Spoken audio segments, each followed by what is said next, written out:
আজ তো নীল ষষ্ঠী, আর প্রতি বছর নীল ষষ্ঠীতে বাবা পঞ্চানন আমাদের বাড়িতে স্বয়ং আসে। আর আমিও প্রতি বছরের মতো নীল পুজোর দিন সকালে আমাদের গাজন মন্দিরে পুজো দিতে চললাম। পুজো দিতে যাবো আর শাড়ি পরবো না তা আবার হয় না। আর শাড়িটা তো আমার দিদির আলমারি থেকে চুপি চুপি চুরি করে পরে নিলাম। আমার দিদি যেহেতু বাড়ি নেই, সেই সুযোগের সদ্ব্যবহারটা তো আজ করতে হবে নাকি। আর এদিকে তো এত ঢং করতে করতে আমি তো দেরি করে ফেলছি। আসার সময় মনে মনে বলছিলাম ঠাকুর যেন পুজোটা শুরু, কিন্তু গিয়ে দেখি আমি তো সবার অনেক আগেই চলে গেছি। যাক বাবা, বেঁচে গেছি। আর এদিকে অঞ্জলির জন্য ঠাকুরের প্রিয় ফুল বেলপাতাও পেয়ে গেছি। জানো তো, শিব পুজোর সময় জবা ফুল, ধুতরা ফুল, বেলপাতা এগুলো দিয়ে অঞ্জলি দিতে পারলে মনে খুব শান্তি লাগে। আজ তো না চাইতে হাতে সবগুলো চলে এলো। আর এদিকে আমাদের পুজোটাও হয়ে গেল। বাড়ি আসার সময় রাস্তায় আবার কয়েকটা ছবি তুললাম। বাড়ি এসে রুমে ঢুকে দেখি হায় ভগবান, এ কি কাণ্ড, আমি এসব করেছি। আসলে তাড়াহুড়ো করে সাজগোজ করার সময় এসব কিছু মাথায় থাকে না। এদিকে দেখো, বাড়ি আসতে না আসতে পঞ্চাননও বেরিয়ে পড়েছে সবার বাড়িতে যাওয়ার জন্য। আসলে অন্যান্য বছর বাবা পঞ্চানন তো আরো দেরি করে, তাই আমাদের এত তাড়াহুড়ো দৌড়ঝাঁপ। আজ বাবা সবার বাড়িতে যাবেন বলে ওরা এসেই খুব তাড়াহুড়ো করে চলে যায়। ওই দেখো, বাবাকে সব সন্ন্যাসীরা কত দৌড়ে দৌড়ে নিয়ে। জানো তো, এই বাবা পঞ্চানন পাওয়ার পেছনে একটা বড় পুরনো গল্প রয়েছে। বাবা পঞ্চাননকে পাওয়া গেছিল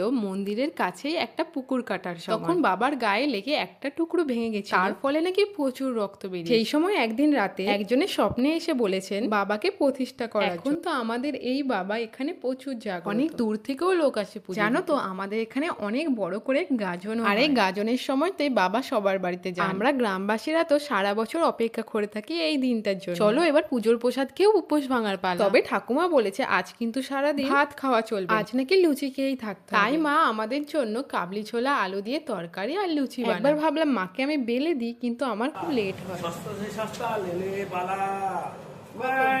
এদিকে দেখো, আমার বাবা বাজার থেকে আসার সময় ঘর মোছার এই ডান্ডাটা নিয়ে বাবা নাকি এটা অনেক কম দামে পেয়েছে, তাই এমন গান। জানো তো, বাবা পঞ্চানন এই নীল পুজোর দুদিন আগেই আসল মন্দির ছেড়ে গাজন মন্দির, আর আমরা গ্রামবাসীরা দিন থেকে গাজন শেষ হওয়া পর্যন্ত পুরো নিরামিষ খাওয়ার। আর এদিকে দেখো, লুচি ভাজতে ভাজতে একখানা সাবার করে দিচ্ছি, পেছনে বাবাও কিন্তু খাই। বাবা ব্যাকগ্রাউন্ডে গামছা, আমার দিদি দেখলে আবার বকবে, বলবে তুই ব্লগে এসব কি সব জিনিস দেখাচ্ছ, একটু ভালো জিনিস দেখাতে পারিস না। এদিকে গরম তরকারি ধরতে গিয়ে আমার হাতটাই পুড়ে গেল। বাঙালির এমন লুচি তরকারির সঙ্গে সাথে মিষ্টি থাকবে না তা তো হয় না। এখন তো খাবারটা খেয়ে খাওয়ার রিভিউ দেনা পারি, যদিও লুচি আমার বেশি খেতে ভালো লাগে না। তরকারিটা কিন্তু দুর্দান্ত হুয়া। এদিকে দেখো কোন অতিথি এসেছে, কিন্তু আবার আমাদের বাড়ির সদস্য নন, আমাদের পাড়ার ফেভারিট খাবারের মধ্যে লুচি হলো অন্যতম। এই ব্লগটা ভালো লাগলে তোমরা বলো, তাহলে আরো এমন ব্লগ বানাবো।